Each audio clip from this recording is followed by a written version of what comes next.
Hello friends, hello everyone. आज फिर से एक नया वीडियो नए विषय पे चर्चा हम लोग करेंगे। और आज का फिर से जो सब्जेक्ट होगा, जो विषय होगा, एक बहुत ही इंटरेस्टिंग, बहुत ही मज़ेदार विषय, एक जानने की चीज़ होगी, नॉलेज की चीज़ होगी।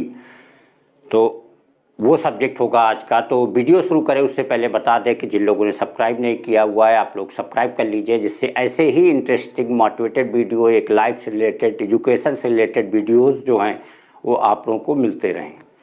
तो आइए वीडियो स्टार्ट करते हैं। जिस विषय पे आज चर्चा होनी है वो ये है कि एक चीज़ सब लोग जानते हैं, जिस तरीके से बड़े सुपर लोग, ग्रेट लोग होते हैं, उन्हीं में से एक है इंडियन क्रिकेटर सचिन तेंदुलकर। इनको गॉड ऑफ क्रिकेट कहा जाता है, क्रिकेट का भगवान।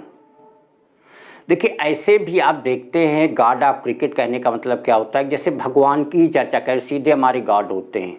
भगवान राम थे, उनकी अपनी एक अलग क्वालिटी थी। भगवान कृष्ण थे, उनकी एक अलग क्वालिटी है।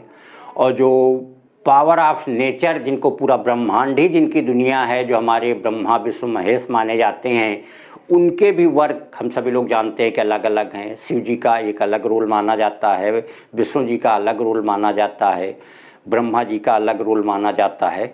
तो वैसे ही एक पर्सन हमारे इंडियन, प्राउड ऑफ इंडिया जो कहे जाते हैं, सचिन तेंदुलकर, उनको गॉड ऑफ क्रिकेट कहा जाता है। तो गॉड ऑफ क्रिकेट जो इनको कहने की वजह यह है कि एक तरीके से जितना भी हम लाइफ में देखते हैं कि जो तेंदुलकर जी हैं, वो एक तरीके से मेहनत, लगन, जुनून का सिंबल हैं। ही जे सिंबल ऑफ द, जो आदमी की एक लगन होती है, मेहनत होती है, स्ट्रगल होता है, उसका वो एक सिंबल हैं। ये हम जानते हैं कि बहुत ही नॉर्मल फैमिली, एक लेक्चरर के लड़के थे, वो बड़ी नॉर्मल फैमिली से बिलोंग करने वाले सचिन, जो कि सारी दुनिया में नाम, शोहरत, जिस नाम की लोग कल्पना नहीं कर सकते हैं, जो महानतम लोग जो नाम गेन करते हैं, शायद वो उनको गेन हुआ, वो नाम उनको गेन हुआ। तो उसके पीछे जो उनको गॉड ऑफ क्रिकेट कहा जाता है कि इसी मेहनत, जुनून, लगन, टैलेंट तो होता ही है, लेकिन उस टैलेंट को निखारने में, जिस तरीके से कहा जाता है एक हीरा जो खान से निकलता है, तो उसमें वो चमक नहीं होती, उसको पहले तराशना पड़ता है, कितना अच्छे से तराशा जाए तभी उसमें वो चमक आ पाती है। तो वही काम उन्होंने अपने आप में किया। उनके अंदर की जो लगन थी, जो मेहनत, वो जो प्रैक्टिस करने जाते थे, जिस समय फील्ड पे प्रैक्टिस होना, फील्ड पे मेहनत होना, उसके बावजूद वो रात में भी उसकी प्रैक्टिस करते थे। रात में जग की प्रैक्टिस करते थे, वो बाल एक रस्सी से बांध लेते थे, उससे वो प्रैक्टिस करते थे। और क्योंकि ये एक चांस की बात है कि जो उनका पीक टाइम था, जब वो मेन क्रिकेट खेले, वो हमने भी उनके क्रिकेट को देखा हुआ है, तो जो स्टार्टिंग थी वो बहुत तेज खेलते थे, लेकिन वो एवरेज, वो तरीके की सॉलिडिटी नहीं थी। धीरे धीरे डे टू डे उनके क्रिकेट में निखार आता गया।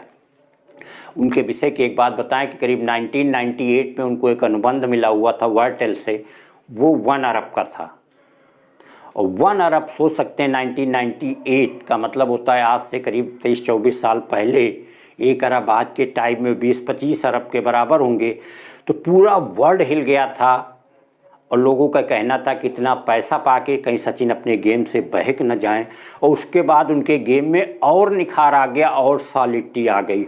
और हमेशा उन्होंने क्रिकेट के एक्सट्रीम को टच करना चाहा था। एक बहुत बड़े आइकन, बहुत बड़े मेहनत, पहले ही अभी हमने बताया कि जो एक लगन, जुनून, मेहनत, एक संघर्ष के सिंबल हमेशा रहे हैं। हमेशा उन्होंने मेहनत और लगन के दम पे क्रिकेट के एक्सट्रीम को टच करना चाहा। जिस समय वो खेल रहे थे, उस समय जो एक वेस्ट इंडीज के प्लेयर होते थे, डेसमंड हेन्स, उनकी 17 सेंचुरी थी, जिसके लिए उनके लिए एक चैलेंज माना जा रहा था, क्या वो क्रॉस कर पाएंगे। फिर उन्होंने सोची, उसको क्रॉस करके 49 सेंचुरी वनडे में उन्होंने इस्टेब्लिश किया। टेस्ट में जो हमारे इंडियन क्रिकेटर सुनील गावस्कर थे, 34 थे, उसको उन्होंने क्रॉस करके 51 सेंचुरी बनाई। जो रन उन्होंने वनडे और टेस्ट में बनाए, वो तो एक प्लेयर के लिए, जो एक बहुत बड़े प्लेयर हो, उनके लिए एक टारगेट हो सकते हैं, लाइफ के एक अचीवमेंट हो सकते हैं। जिस कंसंट्रेशन के साथ, एक बार की बात है, करीब 2000 के आसपास की बात है, कि सारे जितने उस समय वर्ल्ड के प्लेयर हुआ करते थे, रिकी पोंटिंग थे, ब्रायन लारा थे, सचिन तेंदुलकर थे, तो ये सारे लोगों पे चर्चाएं हो रही थी कि किस तरीके से इनका क्रिकेट खेलते हैं।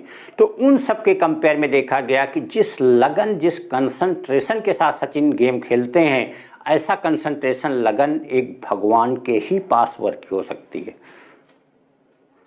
जिस तरीके से श्रीमद् भगवद गीता में भगवान कृष्ण ने कहा है कि दुनिया की ऐसी कोई चीज़ नहीं है जो हम प्राप्त नहीं कर सकते, हमें हासिल नहीं है, फिर भी हम कर्म कर रहे हैं, फिर भी हम मेहनत कर रहे हैं, एक समाज के लिए, देश के लिए, लोगों के लिए, मानव सभ्यता के उत्थान के लिए जो हम वर्क कर रहे हैं, सेम वही लगन इनमें थी कि जो वर्क उन्होंने शुरुआत में ही, अभी हमने बात किया कि पैसे की बात थी, सारी चीज़ें, शोहरत, उन सारी चीज़ों को हासिल करके उससे ऊपर उठ के जिस लगन मेहनत के साथ उन्होंने वर्क किया, वो रियली एक काबिल तारीफ़ की चीज़ थी। इसी वजह से पूरी टीम ने जो वर्क, उनकी एनालिसिस की, उस समय 4 या 5 मेन क्रिकेटर हुआ करते थे। पाकिस्तान का एक मुश्ताक अहमद भी था और एक साउथ अफ्रीका का गैरी क्रिस्टन खिलाड़ी थे। तो ये सारे लोग सुपर क्रिकेटर, उस समय के बेस्ट क्रिकेटर माने जा रहे थे। लेकिन जो लगन, कंसंट्रेशन सचिन में दिखी, उनके वीडियोस देखे गए, वो किसी में नहीं थी। तो उसके लिए कि यही बात कही गई कि ऐसा कंसंट्रेशन, ये लगन एक भगवान में ही हो सकती थी। तभी से उनको जो है गॉड ऑफ क्रिकेट कहा जाता है, एक symbol of hard work, concentration, dedication and struggle, जो कि लोगों के लिए, एक मानव के लिए, आज की नई पीढ़ी के लिए एक एग्जाम्पल्स है कि उनसे बहुत सारी चीज़ें हम सीख सकते हैं। Thank you.